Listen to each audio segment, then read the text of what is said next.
kind of arc I try to go through is sort of education through adventure, because I think that the best place to tell someone more about something is for them to admit that they don't know. And so you kind of need to take them into your world, explain to them what you're doing, how you're doing it, and then you get to the why kind of somewhere in the middle. I don't know if my work has actually changed someone's mind as opposed to open up their hearts. Hey everyone, I'm David Paul, and I am coming to you from Nashville, Tennessee at the Story Conference with my relatively new good friend, Ben Von Wong. We met last year at another event, and when I saw that you were on the program for this year's event, I had to take the opportunity to get to chat with you. So Ben does amazing impact-based photography, artwork, installations. He's going to explain it far better than I do. So first of all, thank you for giving me some of your time. I appreciate it. For those who don't know you and your work, give us just a little bit of background and how do you define what you do? So earlier in my career, I defined the work that I do a little bit as photos that look like they're photoshopped. So this sort of hyper-realistic style that you look at and you're not quite sure if it's real or not, so that evokes a sense of curiosity that ideally gets people to want to learn more about it. Lately I've been attaching environmental messages to it, but keeping that same sort of fantastical slant. Probably the best way to describe my work from a visual standpoint is that I try to create work that is familiar yet different. And so perhaps a fun metaphor for that is how a unicorn might appear to a horse. So it's the idea of taking a horse and making it interesting, but not too weird where it had, you know, if you start adding too many things to the unicorn, if it has 8 legs instead of 4, then it might be a little too weird. So it's finding that sweet spot in the middle. So as you kind of made that transition yourself from photography, where did things start to change for you when you knew that you wanted to make more of an impact, more of a change in the world, and have your work maybe stand for more? Yeah, I think I just came to the conclusion that with photography, the problem with my work and the inspiration that was being drawn from it was really in the process of how was it created as opposed to the photo itself. The photo itself was just something cool, fantastical, exciting, unique, maybe just art for the sake of art. And the process was where all the inspiration you would draw from, because you would find that relatable or you would learn something from it. You would find the journey inspirational. And so for me, I just wanted that other half of the equation to be equally meaningful.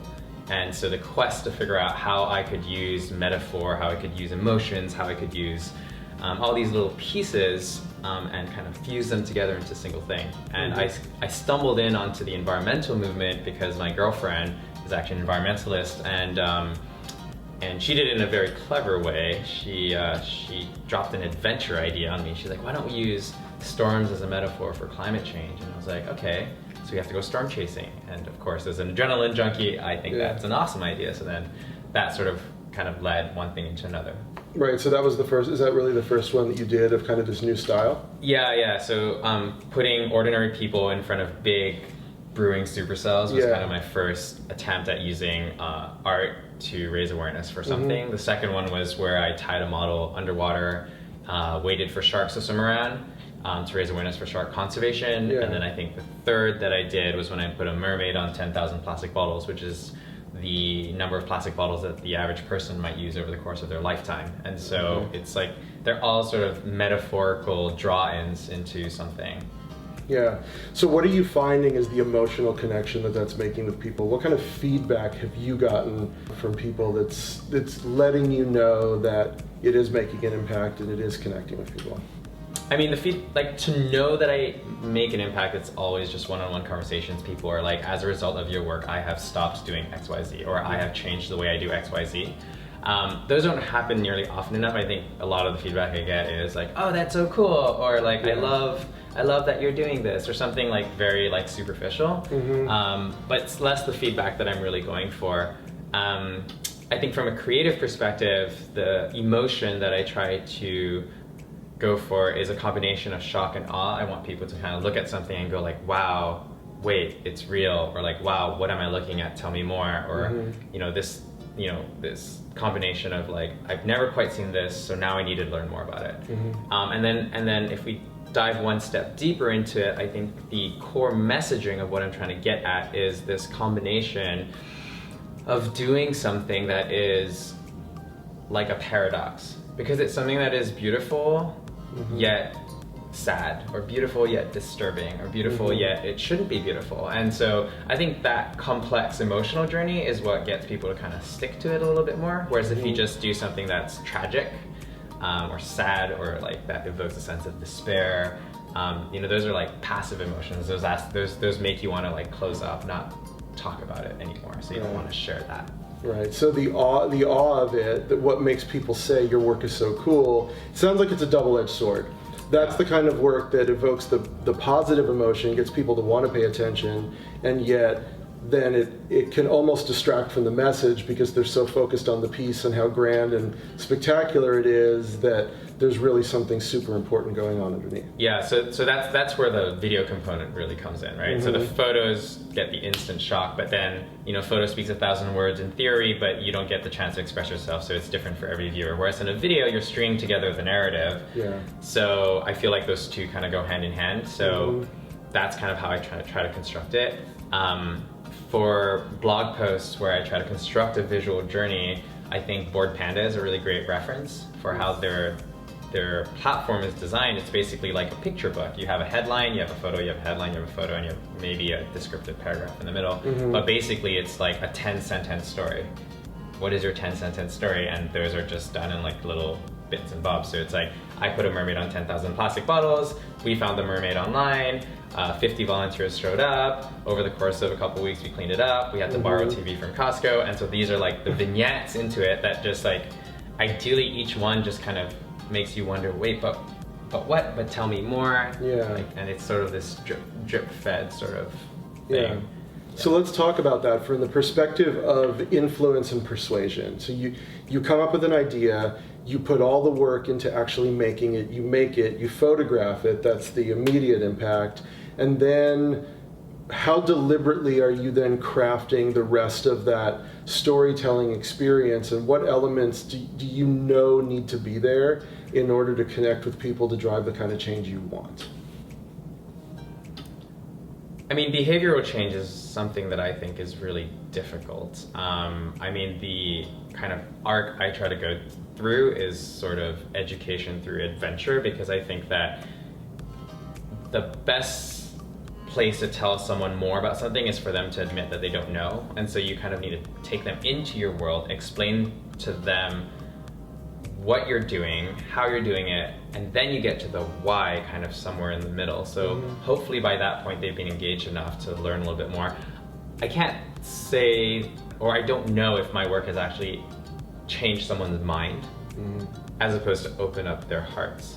So I think there's like a difference in strategy if you were to go for one over the other, and I think I focused really more on like expansion as opposed to like change of direction.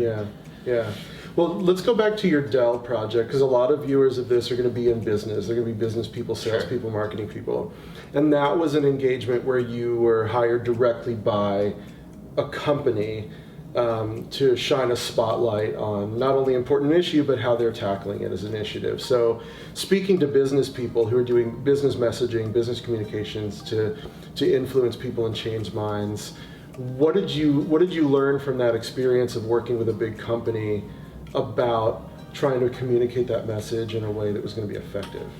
Actually, Dell was really, really easy to work with. My contact, Sarah Gilliam, there was just super amazing, super easygoing, very understanding. I mean, we had very, very few revisions going back and forth because she has a background in marketing, so she understood there were some things, like, I mean, they have like the corporate CSR talk and like written out in a press report, so like she would give that to me and I would feed that in, and then I'd like restructure it to make it palatable for like the average person. And so there are certain things that we had to put in there. So like Dell's global recycling program had to be mentioned in the video and so on and so forth. But ultimately, like, they did their internal communications, and then we did our like online organic communication. So we actually like split those two strategies up so that each person could have it said in their own voice. So I got to be the authentic artist who said, I did this project with Dell. By the way, all the stuff that we used came from Dell's global recycling program.